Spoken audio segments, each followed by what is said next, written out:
빌립보서 3장 7절로 9절까지 말씀 공독해 드리겠습니다.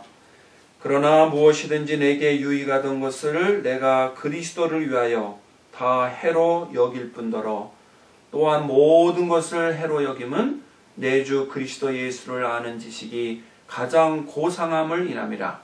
내가 그를 위하여 모든 것을 잃어버리고 대설물로 여김은 그리스도를 얻고 그 안에서 발견되려 함이니 내가 가진 의의는 율법에서 난 것이 아니요 오직 그리스도를 믿음으로 말미암은 것이니 곧 믿음으로 하나님께로서 난 의라. 아멘. 오늘 말씀 주제로 가장 고상한 것, 이런 제목으로 함께 은혜를 나누겠습니다. 우리가 이 땅에서 살다 보면은 추한 것이 있고 고상한 것이 있죠. 또 아름다운 것이 있는가 하면은 아주 미운 것이 있는 것을 볼 수가 있습니다. 오늘 말씀 중에 8절의 중반절에 보니까 예수를 아는 지식이 가장 고상함을 인함이라, 이런 내용이 있습니다. 이 땅에서 가장 고상한 것은 무엇이에요? 부모님이 아이를 품에 안고 양육하는 것, 이거 고상하죠? 연인들이 손을 잡고 아름다운 강가를 거니는 것, 이것도 고상하고 아름다운 모습일 거예요. 근데 오늘 사도 바울이 말하고 있는 가장 고상함의 모습은 예수 그리스도를 아는 지식이 가장 고상합니다. 이렇게 말씀을 하고 있어요. 그렇다면 우리가 구체적으로 가장 고상함을 간직하기 위해서는 어떻게 해야 되는가?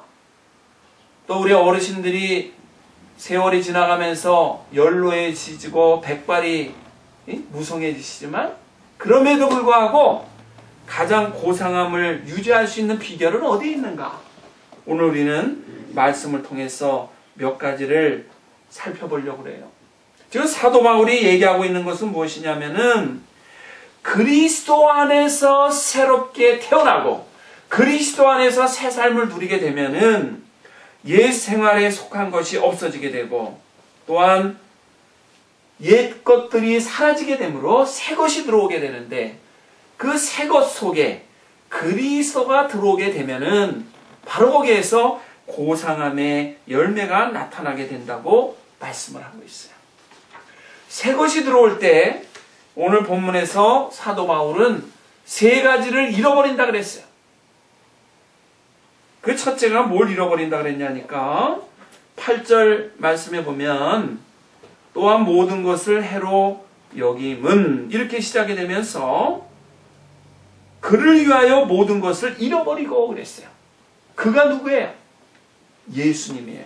새롭게 내 마음에 들어오신 그 예수님을 위해서 모든 것을 잃어버린다, 이렇게 말씀을 하고 있습니다.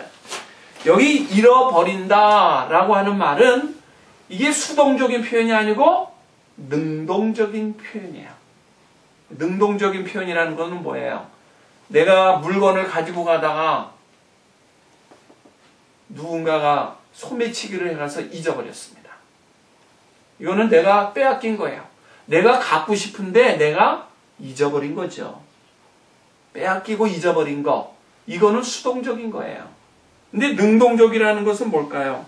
내가 가지고 싶기는 한데 더 좋은 것을 위해서 내가 이것을 버리는 것, 이것을 능동적이라고 할 수 있죠. 오늘 말씀에서 잃어버린다라고 하는 것, 그것도 하나를 잃어버리는 게 아니야.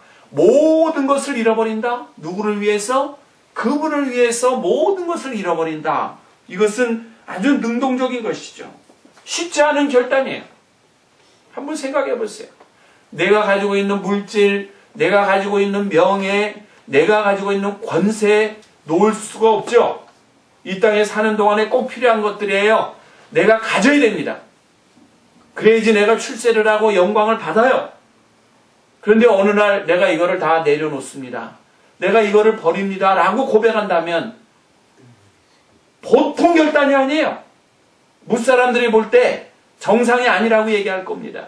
남들은 다 가지고 싶어서 몸부림치고 그거를 위해서 평생을 살아간다고 해도 과언이 아닌데 그거를 어느 날 내려놓고 내가 버립니다 라고 했을 때 이거는 뭔가 결단이 필요했던 것이요 정상적인 결단이지 아닐 것이죠.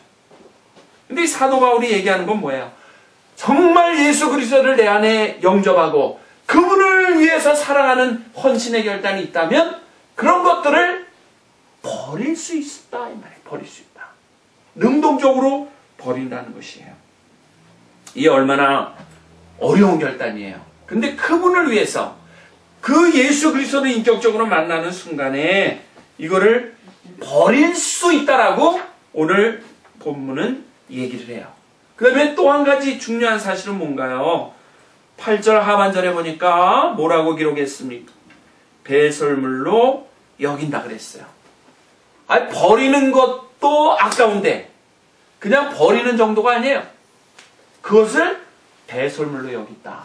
이거는 뭐예요? 다시는 돌아보지 않고 다시는 애정을 갖지 않고 완전히 포기한다는 표현이죠.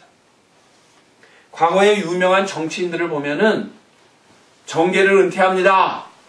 내 명예나 권세를 다 내려놓고 정계를 물러갑니다. 이렇게 선언을 하고는 뭐 영국으로도 가시고 미국으로도 오시고 아주 화려하게 정계를 은퇴 선언하고 한국에서 미국이나 영국으로 떠나오는 분들 계셨어요. 그런데 1년, 2년 지난 다음에 다시 한국에 와가지고는 정계를 복귀합니다. 그리고 그 선언하고는 대통령을 출마해가지고 대통령이 된 분도 있고 다시 국회의원이 되는 분도 있죠. 이분들은 은퇴합니다 했을 때 버리고 포기합니다라고 선언했던 것인데 다시 그것을 갖고 싶어가지고 돌아온 거예요. 이거는 뭐예요? 버린 게 아니었죠. 버린 것처럼 모양은 보였으나 다시 그거를 내 품에 가지고 명예욕과 권세욕을 불태웠던 것을 보게 되죠. 버린 것 같았는데 다시 주워다가 내 것으로 갖는 모습들, 이런 모습이 우리들 중에 얼마나 많이 있는지 몰라요. 근데 여기 사도 바울이 배설물로 여겼다 이 말은 뭐예요? 갖고 싶어도 못 갖는 거예요. 완전히 그거를 포기하는 결단을 내렸다는 것이죠. 이게 중요한 거예요. 바로 이 사도 바울은 주님을 만난 이후에 주의 영광을 위해서 살아가도록 결단한 다음에는 모든 것을 내가 스스로 내려놓고 잃어버린 거야. 그것도 부족해서 배설물로 여겼어요. 다시는 손도 안 대 나는. 다시는 거기에 미련 안 가자. 이런 결단을 내렸다는 고백. 참 이거 쉽지 않은 고백이고 쉽지 않은 그의 용단이에요. 그런가 하면은 또 한 가지 7절 하반절에 보니까 무엇이든지 내게 유익하던 것을 내가 그리스도를 위하여 다 해로 여길 뿐더러 그랬어요. 해로 여긴다. 해로 여긴다는 것은 뭐예요? 나에게 있으면 내가 나빠져. 내 몸에 해치움이 와. 내 유익보다는 불이익이 더 많아. 그렇기 때문에 아주 해로운 것으로 여기고 멀리 했다. 이런 고백을 하고 있습니다. 명예욕과 권세욕도 필요하겠죠. 그러나 그거보다 더 중요한 것은 그리스도를 아는 지식, 그리스도 안에 거하는 것, 그리스도를 위해서 살려고 새로운 결단을 한다는 것, 이것이 얼마나 중요한 것인가를 사도 바울은 지금 신앙 고백적으로 말씀하고 있습니다.